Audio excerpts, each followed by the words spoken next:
الحمدللہ علی ذاتی عظیم صفاتی سمیع سماتی کبیر شان اللہم صلی علی سیدنا مولانا محمد بعدد من صلی وسام اللہم صلی علی سیدنا مولانا محمد بعدد من قاد وقام بسم اللہ الرحمن الرحیم۔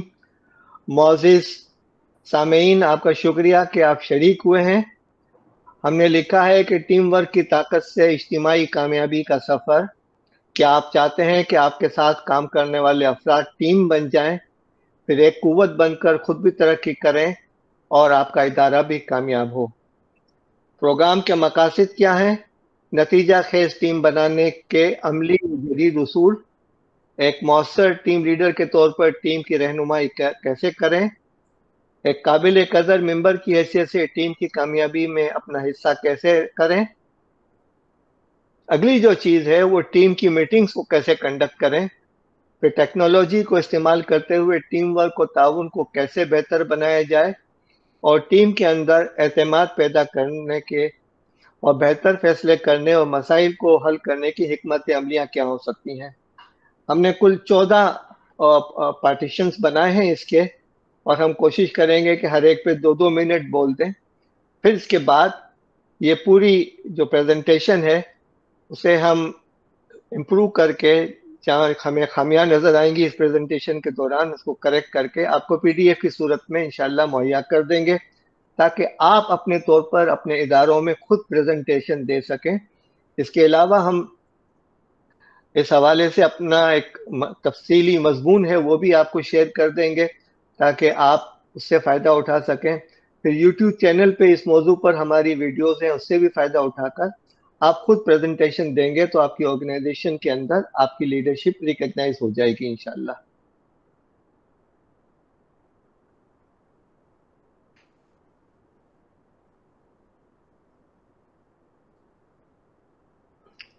آج 16 اکتوبر ہے اور 17 اکتوبر کی رات ہے۔ ہماری قومی زندگی کے اندر یہ 2 شخصیات بہت اہم ہیں۔ 16 اکتوبر یوم شہادت نوازادہ خان لیاقت علی خان صاحب، اور 17 اکتوبر یوم شہادت حکیم محمد سعید صاحب، جن کی خواہش تھی کہ میری کتاب چارہ زندگی پہ کامیابی کا سفر کے چھوٹے چھوٹے حصے بنا کر طلباء و طالبات میں تقسیم کیے جائیں۔ مجھے یاد ہے 1 جنوری 1975، آج سے 50 سال پہلے، جب میں کراچی سے حیدرآباد کا سفر کر رہا تھا، تو میں جس بس میں تھا اس کی لیفٹ سائڈ پہ کھڑکی کی طرف ایک بزرگ بیٹھے ہوئے تھے۔ ان کا نام رضا صاحب تھا، اور ان کا تعلق کراچی کی کے ایم سی بلڈنگ کے سامنے سبحان اللہ بیکری اینڈ ریسٹورنٹ سے تھا۔ جب سپر ہائی وے کے مڈ پوائنٹ پر ہم پہنچے اور وہاں پر اترے چائے پینے کے لیے، تو وہاں پر میں ایک کتاب دیکھ رہا تھا، group dynamics and team work. تو انہوں نے وہ کتاب خرید کے تحفے میں مجھے دی۔ تو میں آج کی تاریخ میں 50 سال کے بعد ان کے بچوں اور ان کے پوتے نواسے نواسوں کا سب کا شکر گزار ہوں کہ آج اس کتاب کے تعارف کے ساتھ بھی ہم اپنے محسن کو یاد رکھ رہے ہیں، رضا صاحب کو، اللہ ان کی مغفرت کرے۔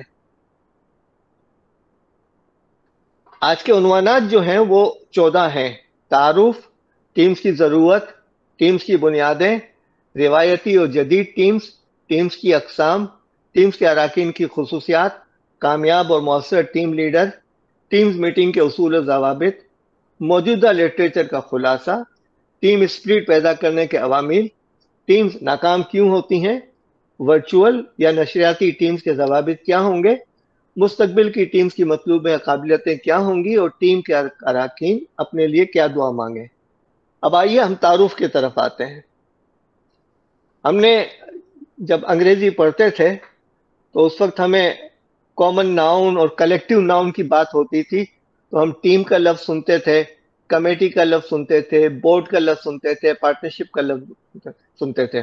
یہ فارمل اور پروفیشنل گروپس کے نام تھے، اور انفارمل جو گروپ تھے اور سوشل گروپ تھے، ان میں group, circle, club, top, squad, کرو، کمیونٹی، اس انداز سے تھے۔ ٹیم جو ہے وہ اس کے اپنے مخصوص لوازمات ہیں جس پر ہم آج سے آپ سے گفتگو کر رہے ہیں۔ ٹیم کے تعارف کے حوالے سے کچھ مثالیں دیتے ہیں. مولانا وحید الدین صاحب نے اپنی کتاب جو حیات کے نام سے ہے اس میں لکھا ہے کہ شہد کی مکھی آدھا کلو جو شہد جمع کرتی نہیں ہے، شہد کی مکھیاں جو آدھا کلو شہد جمع کرتی ہیں، اس کے لیے ان کو تقریباً 3 لاکھ میل یا کلومیٹر سفر طے کرنا پڑتا ہے. اور وہ مختلف رخوں پہ جاتی ہیں، مختلف مکھیاں ہوتی ہیں، مختلف پھلوں سے لا کر ایک جگہ لاتی ہیں، وہ شہد بنتا ہے. اسی انداز سے آپ نے چیونٹیوں کو دیکھا ہوگا کہ جب چیونٹیاں چلتی ہیں اور آپ چینی کا ایک دانہ ڈال دیں تو ان کا MIS یعنی مینجمنٹ انفارمیشن سسٹم اتنا پاورفل ہوتا ہے کہ وہ تھوڑی دیر میں ایک دوسرے کو پہنچا دیتی ہیں، پھر اس کو ٹیسٹ کیا جاتا ہے اور پھر اس کی لوڈنگ کی جاتی ہے، اور ٹیم کی صورت میں 4 6 10 چیونٹیاں آ کر اس چینی کے دانے کو اٹھا کر اپنی ذخیرہ گاہ پر لے جاتی ہیں. اسی انداز میں آپ نے پرندوں کے غول کو دیکھے ہوں گے کہ کس انداز سے یہ اس صورت میں سفر کرتے ہیں اردو کا 8 بنا کر. پھر مئی 2025 میں جو پاک بھارت جنگ ہوئی تھی اس میں پاک فضائیہ کا جو رول تھا اور جس انداز سے انہوں نے ٹیم اپ کیا ہے وہ بھی ایک مثال ہے.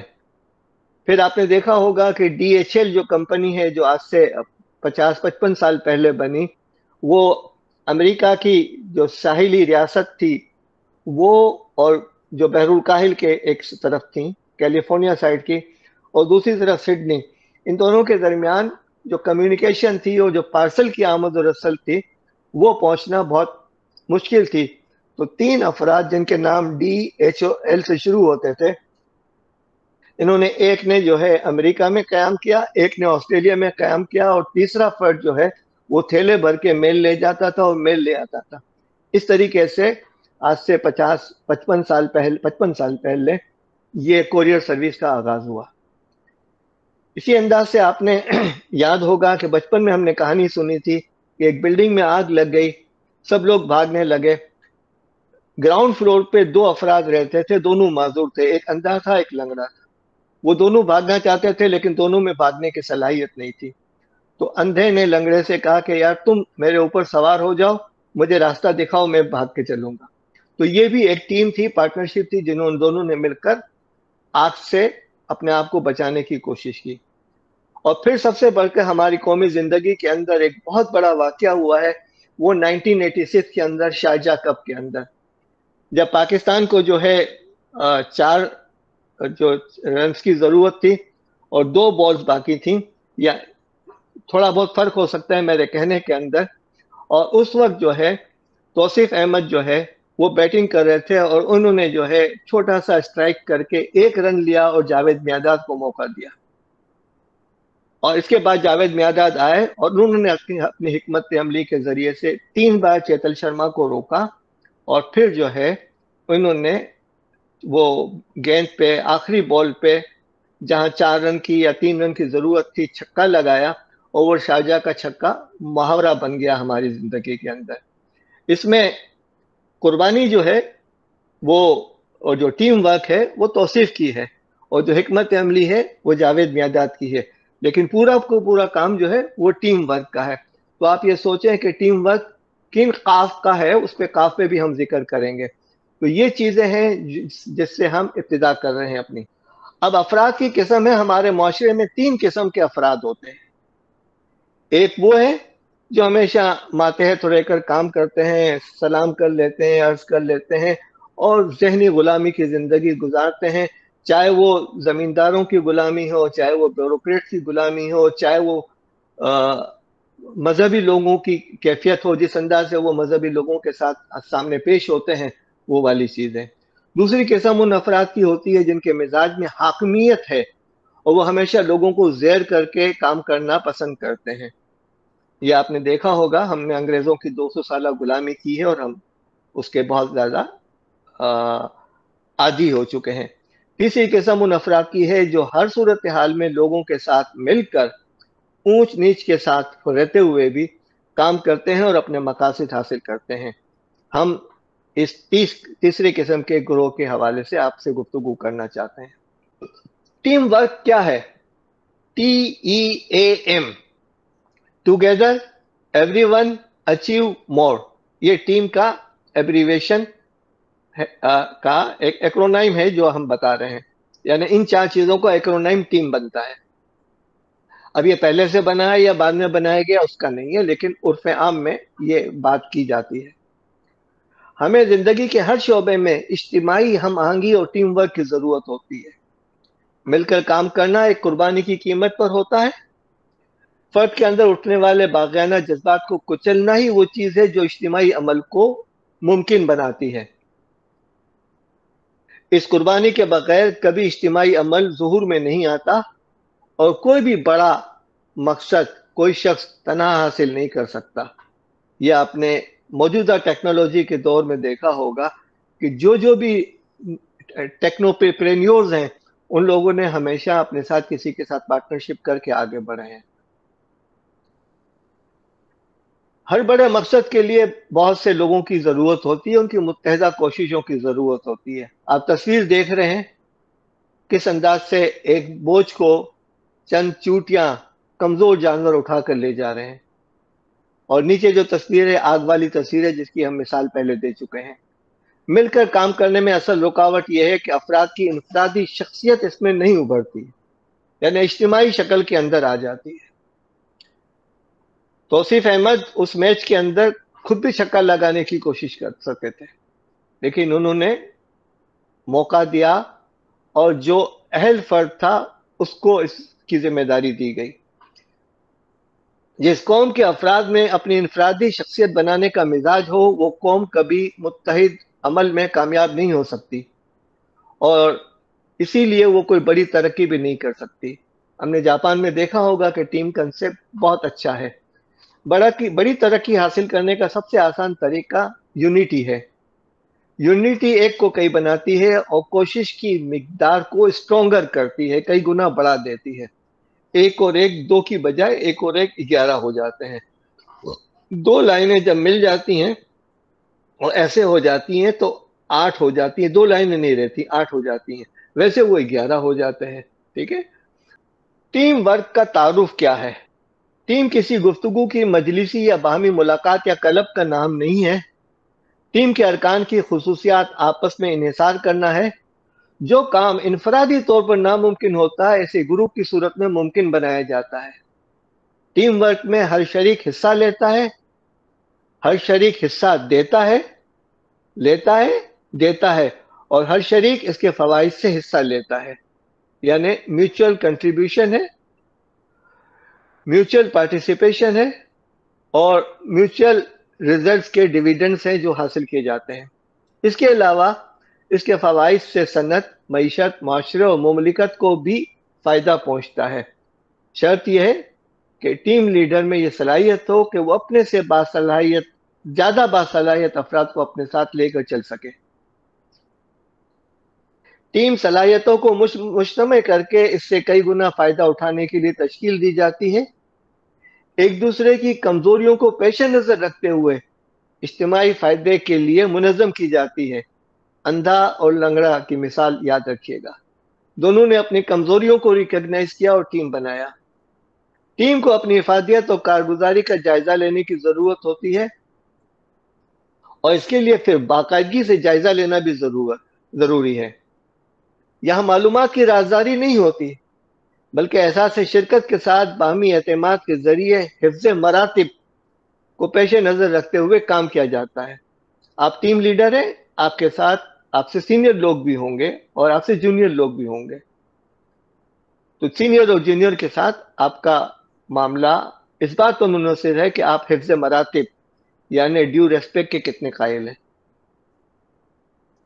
ٹیم ورک کی افادیت ہمیشہ رہتی ہے، ہر جگہ رہتی ہے کہ ٹیم کی تشکیل اور تنظیم اصولوں کے مطابق ہو۔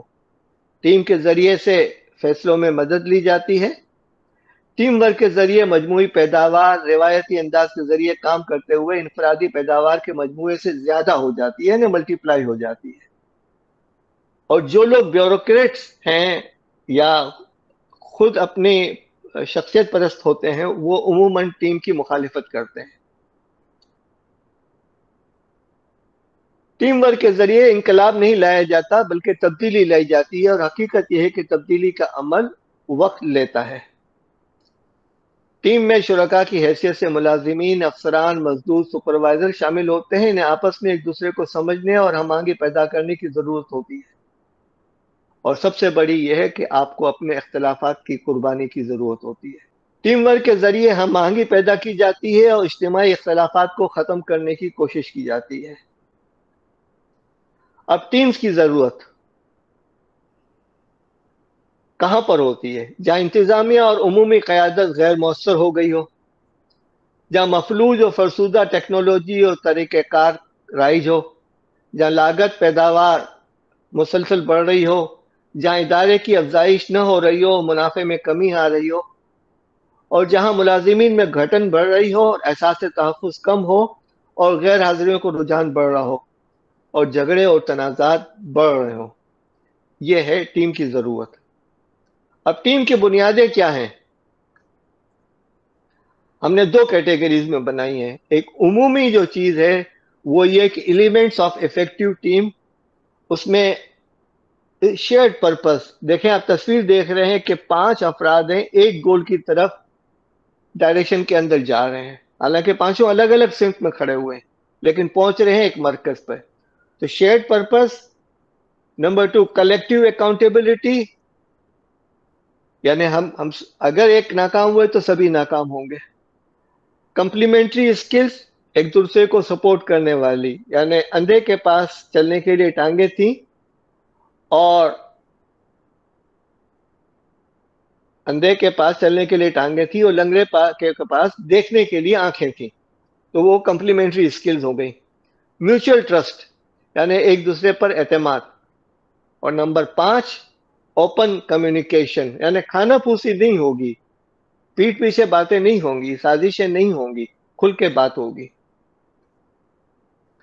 اب 10 چیزیں اور ہیں جو امپورٹنٹ ہیں. بلڈنگ ٹرسٹ، ٹیم کا پورا دار و مدار ٹرسٹ پر ہے، یعنی آپ کی کمپیٹنس کا ٹرسٹ، آپ کے اعتبار کا ٹرسٹ، آپ کی ایمانداری کا ٹرسٹ، آپ کی جو ہے ڈیولپ ٹرسٹ پروگریسولی، روز بروز ٹرسٹ اونچائی کی طرف جا رہا ہو. شفافیت، ولنریبلٹی کو آپ جو صورتحال خراب ہو رہی ہے اس کو اچھی طرح سے نمٹ لیں. جو بیریئرز ہیں آپ کے اوپر سے نیچے آنے میں یا نیچے سے اوپر جانے میں اس کو ختم کریں. آپ کے الفاظ اور آپ کے ایکشن میں ہم آہنگی ہوں. آپ کے ڈیسیشن جو ہیں وہ انصاف کے مطابق ہوں اور آپ اپنی ترقی اور بقا اور ڈیولپمنٹ کے اندر انویسٹ کر رہے ہوں. اب آئیے روایتی اور جدید ٹیمز کا مقابلہ کرنے کی کوشش کرتے ہیں. مقابلہ تو لفظ صحیح نہیں ہے، دونوں کے خصوصیات الگ الگ بیان کرتے ہیں. کنونشنل جو ٹیمز ہوتی ہیں ان کی کیریکٹرسٹکس یہ تھی کہ وہ ہیرارکل اسٹرکچر ہوتا ہے، کلیئر کمانڈ ہوتی ہے، فیس ٹو فیس میٹنگ ہوتی ہے، فزیکل ورک اسپیس ہوتی ہے اور فکس رول ہوتے ہیں. وہاں پر جو ٹولز کیا ہوتے ہیں؟ پیپر میمو ہوتے ہیں، لینڈ لائنز ہوتی ہیں، ویکلی ان پرسن میٹنگ ہے، ٹائم باؤنڈ ورکنگ آورز ہیں، اور یہ آئندہ چند سالوں میں تقریباً ختم ہونے کو ہیں، اس لیے کہ اب جو چیزیں آ رہی ہیں وہ ورچوئل میٹنگ کے ذریعے سے چیزیں چینج ہو گئی ہیں. اس کے چیلنجز کیا ہیں؟ سلو کمیونیکیشن، لیس فلیکسیبلٹی اور لمیٹڈ کراس فنکشنل کولیبریشن. جو ماڈرن ٹیم ہے ان کی کیا کیریکٹرسٹکس ہیں؟ فلیٹ اور ایجائل اسٹرکچرز ہیں، کراس فنکشنل ٹیمز ہوتی ہیں، ریموٹ اور ہائبرڈ کولیبریشن ہوتا ہے اور گریٹر آٹونومی اینڈ فلیکسیبلٹی ہوتی ہے. میں آپ سے 15,000 کلومیٹر دور بیٹھا ہوا ہوں، ہم دونوں بات کر رہے ہیں، بات چیت ہو رہی ہے ہماری. اس میں ٹولز کیا ہوں گے؟ وہ جو ٹولز کے جو چیزیں ہیں، اپلیکیشنز ہیں، اس کے نام دیے ہوئے ہیں، میں اوائڈ کر رہا ہوں نام پڑھنے سے. اس کے علاوہ جو ہے یہاں پر ریئل ٹائم فیڈ بیک آپ کو مل جاتی ہے، میٹنگ کے دوران ہی آپ کو فیڈ بیک مل جاتی ہے. اس کے بینیفٹس کیا ہیں؟ Faster decision making, diverse team dynamics, inclusion of global talent اور انوویشن تھرو کولیبریشن. اب ٹیم کی 2 قسمیں ہیں، اس پہ بہت تفصیلی سلائیڈ بنی ہوئی ہیں لیکن میں مختصر تعارف کے بعد آگے بڑھ جاؤں گا، اس لیے کہ ہمیں تمام چیزوں کو کور کرنا ہے. ایک ہوتی ہے غیر رسمی ٹیم، جسے آپ ورک ٹیم کہتے ہیں۔ در حقیقت ایک خاص ماحول، اسپرٹ اور جذبے سے تشکیل پاتی ہے۔ کسی شعبے کے افراد کے آپس میں کام کرتے ہوئے ٹیم اسپرٹ کے ساتھ اجتماعی مقاصد کے حصول کے جذبے کے ساتھ کام کرنے کا نام ہے۔ ایک ہی شعبے میں ایک سے زیادہ ٹیموں کی تشکیل دی جاتی ہے۔ عام ماحول میں یہ تسلسل کی حامل ہوتی ہے اور طویل المیعاد ہوتی ہے، اور اس کی تعداد 10 سے زیادہ نہیں ہونی چاہیے۔ آپس کا کھچاؤ، اندرون سیاست، منافرت اور سخت برتاؤ ٹیم کی تعمیر اور تشکیل میں مشکلات کا باعث بنتے ہیں۔ اور یہاں پر اس کا کس طریقے سے وہ ٹیم فنکشن کرتی ہے وہ اس کا دیا گیا ہے۔ آگے آئیے ٹاسک ٹیم۔ اسے ہم سپرد کیے گئے امور کی ٹیم یا ٹاسک ٹیم کہتے ہیں۔ یہ عموماً قلیل المدت ٹیم ہوتی ہے، کسی مسئلے کے حل کے لیے یا کسی پروجیکٹ پر عمل درآمد کے لیے تشکیل دی جاتی ہے۔ یہ ٹیم مرحلہ وار بھی بنائی جاتی ہے۔ اس ٹیم میں مختلف شعبوں سے متعلق افراد کسی متعین مقصد کے لیے کام کرتے ہیں اور کسی ایک یا کئی شدید مسائل کا جائزہ لیتے ہیں۔ اس میں ہر وہ فرد لیا جاتا ہے جس کی اس ٹیم کے مقصد کے حصول کے لیے ضرورت ہو، اور اس میں ہر حلقے کی نمائندگی بھی ضروری ہے۔ اب آئیے ٹیم اراکین کی خصوصیات۔ آپ کچھ بھی ہوں، ہر ایک کہیں نہ کہیں ٹیم کا رکن ہوتا ہے، لہذا ہم میں یہ خصوصیات ہونی چاہیے۔ عزم اور جذبہ، یعنی آپ کے اندر جوش ہو، جذبہ ہو کہ آپ کو یہ کام حاصل کرنا ہے۔ باہمی رابطے اور افہام و تفہیم کی صلاحیت، یعنی کمیونیکیشن اسکل بھی اچھی ہو اور ایک دوسرے کو سمجھنے کی اور سمجھانے کی صلاحیت بھی ہو۔ کانٹیکسٹ، یعنی پس منظر میں دیکھنے کی صلاحیت کہ اس کا سلسلہ کیسے شروع ہوا۔ آپ کی سوچ اور سمجھ میں لچک بھی ہونی چاہیے۔ آپ میں معاملات کو حل کرنے کی قابلیت ہونی چاہیے۔ آپ کو دوسروں کی رائے کو قبول کرنے کی صلاحیت ہونی چاہیے، آپ میں قبولیت ہونی چاہیے۔ اپنی رائے پر اڑے رہے تو آپ کامیاب نہیں ہوں گے، اور سب سے بڑھ کے یہ ہے کہ دوسروں کی اچھی رائے ہو جائے تو آپ اپنی رائے کی قربانی دے دیں، اور آپ میں جذبہ ہونا چاہیے کہ آپ کہیں کہ یار آپ کی رائے مجھ سے بہتر ہے، پھر آپ دیکھیں کہ آپ کیسے ریکگنائز ہوتے ہیں۔ آپ میں as a team member collaboration کی، یعنی آپس میں تعاون کی صلاحیت ہونی چاہیے، اکاؤنٹیبلٹی ہونی چاہیے، اوپن مائنڈیڈنس ہونی چاہیے، پرابلم سالونگ ہونی چاہیے، ریلائبلٹی ہونی چاہیے اور اڈاپٹیبلٹی۔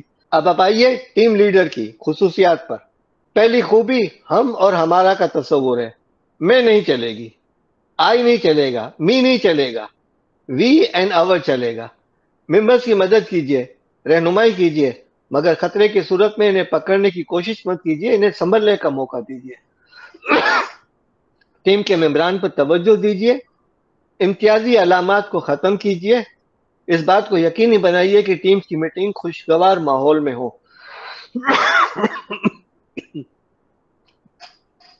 ٹیم لیڈر کی اپنی تربیت اور ترقی کی طرف توجہ رہنی چاہیے کہ میرا آج گزشتہ کل سے بہتر ہو۔ مؤثر اور کامیاب ٹیم لیڈر اپنے مشن سے دلچسپی رکھتا ہے، وہ جہد مسلسل کا قائل ہوتا ہے اور کرشموں کا انتظار نہیں کرتا۔ اسے یقین ہوتا ہے کہ محنت ہی اس کی جاگیر ہے، اور اسے اللہ پر بھروسہ ہوتا ہے کہ اس کی محنت ضرور پھل لائے گی۔ کامیاب ایک ٹیم لیڈر ایک اچھا استاد ہوتا ہے، لوگوں کو آگے بڑھنے کا موقع دیتا ہے، اپنے سے زیادہ باصلاحیت افراد کو اپنے سے آگے بڑھنے کا نہ صرف موقع دیتا ہے بلکہ رہنمائی بھی کرتا ہے، ٹیم کا اعتماد حاصل کرتا ہے۔ ان تمام خصوصیات کے ساتھ اسے ٹیم کا اعتماد حاصل ہوتا ہے۔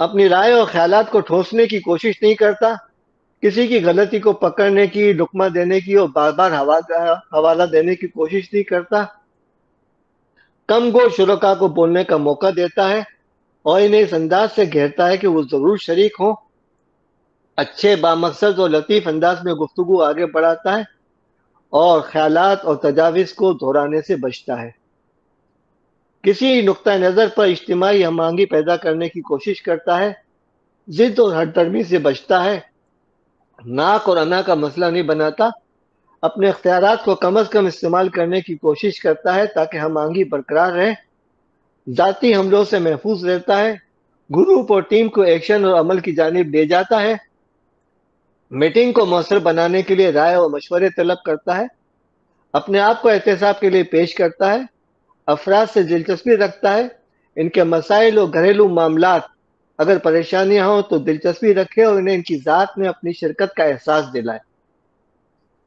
ایک اور، خامیوں کا اظہار سب کے سامنے نہیں، تنہائی کے اندر، خوبیاں کا اظہار سب کے سامنے۔ اب آئیے، آپ جب ٹیم لیڈر ہوتے ہیں تو ٹیم میٹنگ بھی ہوتی ہے، تو اس پر ہم آپ سے گفتگو کرتے ہیں۔ میٹنگ کی کارروائی چلانے کے لیے رہنما اصول لوگوں کو ابتدائی سے بتا دیجیے۔ دیکھیں، میٹنگ کی شکل ہے اور ایجنڈا ہے۔ ہر فرد کی حاضری اور گفتگو میں شرکت ضروری ہے، ہر فرد کے احساس کو محسوس کیا جائے، مقصد اور اصل ایجنڈے کی طرف توجہ کی ضرورت ہے، واقعات، لطائف یا شعر و شاعری کے ذریعے مجلس کو لوٹنے کی ضرورت نہیں ہے، کام سے کام پیش نظر رہے، اختلافی امور کو رد نہ کیا جائے بلکہ محسوس کیا جائے اور ان کا تجزیہ کیا جائے۔ میٹنگز میں ہر فرد اپنا نقطہ نظر ہی پیش نہ کرنے بیٹھ جائے بلکہ حقائق کا تجزیہ ضروری ہے۔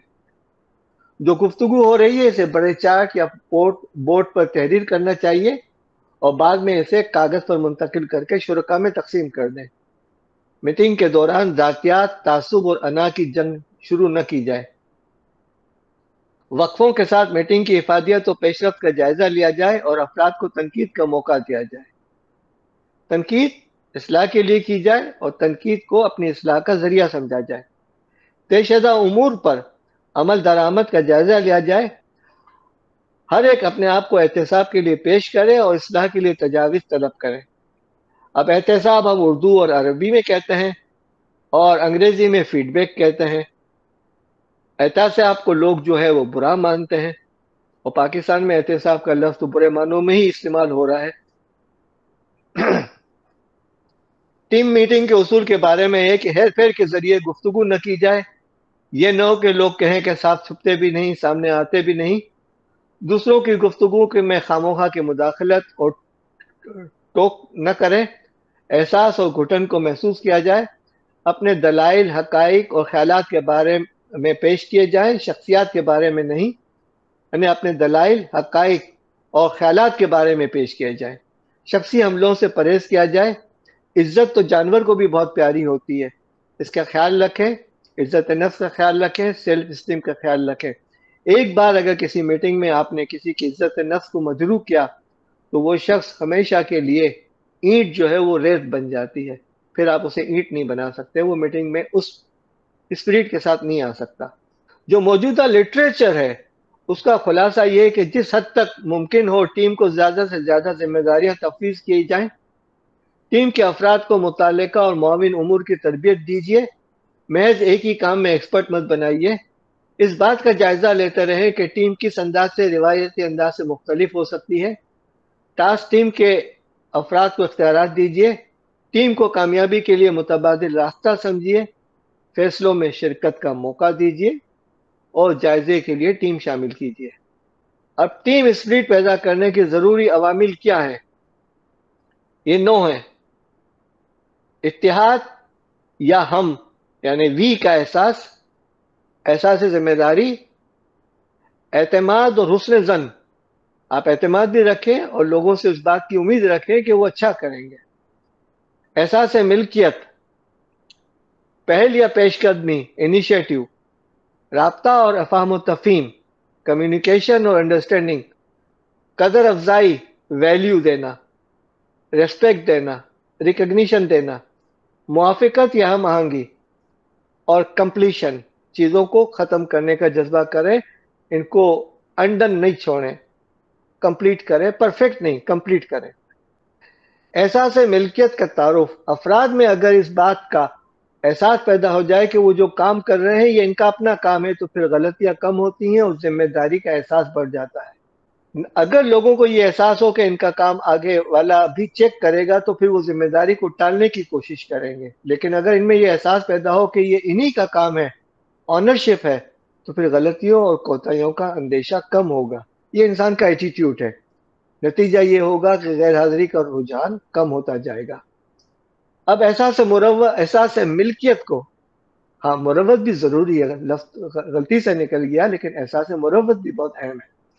احساس ملکیت کو بڑھانے کے لیے تجاویز، ٹیم کے افراد کو کاروبار کے نفع اور نقصان کے متعلق معلومات فراہم کی جائیں، ٹیم کے افراد کو اپنی کارکردگی دیکھنے کا موقع دیا جائے، ٹیم کے افراد کو خطرے سے بچانے کے لیے مدد دینے کی غرض سے فوراً آگے مت بڑھائیے بلکہ حالات سے نمٹنے کے لیے موقع دیجیے، ممکن ہے کسی تخلیقی عمل کے ذریعے سیکھنے کا موقع ملے، ٹیم کو اپنا اندرونی ریکارڈ رکھنے کا موقع دیجیے مگر غیر ضروری معلومات طلب مت کیجیے، ٹیم کو وہ حدود بتا دی جائیں جہاں وہ خود مختار ہے۔ قدر افزائی یعنی ریکگنیشن کی لئے چند تجاویز، ادارے کی جانب سے ٹیم کے افراد اور ان کے اہل خانوں کو ادارے کے اخراجات میں کھانے پہ مدعو کرنا، ہر ہفتے یا ہر ماہ کی پسندیدہ ٹیم کا باقاعدہ اعلان کرنا، ٹیم کے نام سے ادارے کے نفع میں سے خیرات کرنا یا کسی اسکول یا لائبریری یا ادارے میں اس ٹیم کے نام کی اسٹیمپ کے ساتھ کتب دینا۔ اب آئیے چند ان وجوہات کی طرف جو ٹیمز کو ناکام کرنے کے باعث ہوتی ہیں۔ یہ 3 کیٹیگری ہیں: انڈرسٹینڈنگ گیپ، ٹرسٹ گیپ اور کانفیڈنس گیپ۔ اب جو ہے لوگوں سے تعاون حاصل کیے بغیر آپ کام کریں اور اپنی مرضی سے کام کرتے رہیں گے تو پھر وہ ٹیم آگے نہیں بڑھے گی۔ آپ لوگوں سے اگر ہیلپ نہیں لیتے تب بھی آپ آگے نہیں بڑھیں گے، انفارمیشن شیئر نہیں کریں گے تب بھی آپ آگے نہیں بڑھیں گے، اور آپس میں ایک دوسرے کا وقت کیسے متاثر ہوتا ہے اس پہ اگر آپ کا علم نہیں ہوگا تب بھی آپ آگے نہیں بڑھیں گے۔ جو ٹرسٹ گیپ ہے وہ یہ ہے کہ انفارمیشن کو چھپا کر رکھنا اور avoid relying on others for important work, duplicate efforts to ensure quality، ایک کام کو مختلف لوگوں سے کروانے کی کوشش کرنا، ٹھیک ہے، اور سائلوز کریٹ کرنا۔ کانفیڈنس گیپ جو کیا ہے؟ میٹنگ کے درمیان سائلنٹ رہنا، fail to contribute unique perspective and capability fully، understanding their potential impact on team، لوگوں کی جو صلاحیتیں ہیں اس کے اثرات کو محسوس نہ کرنا۔ اب آئیے ورچوئل ٹیمز کی طرف آج کے دور کی۔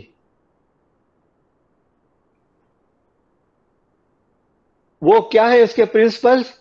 کلیئر کمیونیکیشن ہے، آپ کے پاس ایک دوسرے سے مل کے بات کرنے کے کولیبریشن ٹول ہیں، آپ کو ہماری ٹیم نے جو ہے ایک لنک بھیج دیا واٹس ایپ گروپ پہ، فیس بک پہ، اور آپ کے ذریعے سے آپ اس میٹنگ میں شریک ہیں۔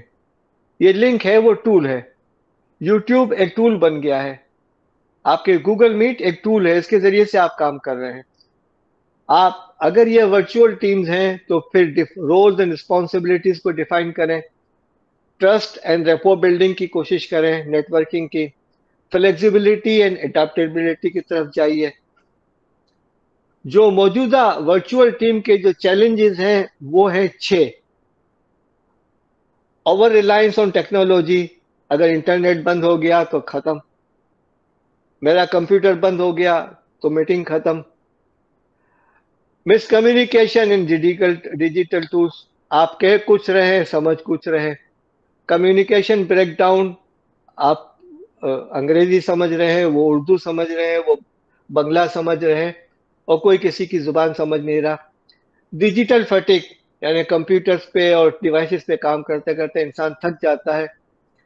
ٹرسٹ اینڈ اکاؤنٹیبلٹی، کہ ہم نے لوگوں کو دیکھا نہیں ہے، ہم ٹرسٹ کر رہے ہیں۔ اور ٹائم زون کا فرق، میں جہاں بیٹھا ہوں اس وقت یہاں پر صبح کے 11:38 ہوئے ہیں، آپ کے ہاں 9:38 ہوئے ہوں گے رات کے، 10 گھنٹے کا فرق ہے۔ جو best practices for virtual teams ہیں وہ یہ ہیں کہ establish clear goals and objectives, foster a sense of community, monitor progress and provide feedback, emphasize work life balance. مستقبل کی ٹیمز کی مطلوبہ قابلیتیں 5 ہیں۔ ایموشنل انٹیلیجنس، آپ کو احساس ہو کہ سامنے والے کے کیا احساسات ہوتے ہیں۔ اڈاپٹیبلٹی، یعنی لچک موجود ہو۔ ڈیجیٹل لٹریسی، آپ کو پتا ہو کہ مجھے کیسے کنیکٹ کرنا ہے۔ ایکٹیو کولیبریشن، کہ آپ نے جو چیزیں دی ہیں آپ آن لائن ڈرائیو کے ذریعے سے شیئر کر رہے ہوں، اور جہاں اختلافات ہوں وہ کنفلکٹ ریزولوشن کی جائے۔ یہ 5 چیزیں جو ہیں فیوچر کی اسکلز کے لیے، ٹیم ورک اسکلز کے لیے بہت ضروری ہیں۔ اور اب ہم آخر میں آپ سے جو ٹیم کے لوگ ہیں اور ٹیم کے ممبر ہیں انہیں نبی اکرم صلی اللہ علیہ وسلم کی یہ دعا دے رہے ہیں۔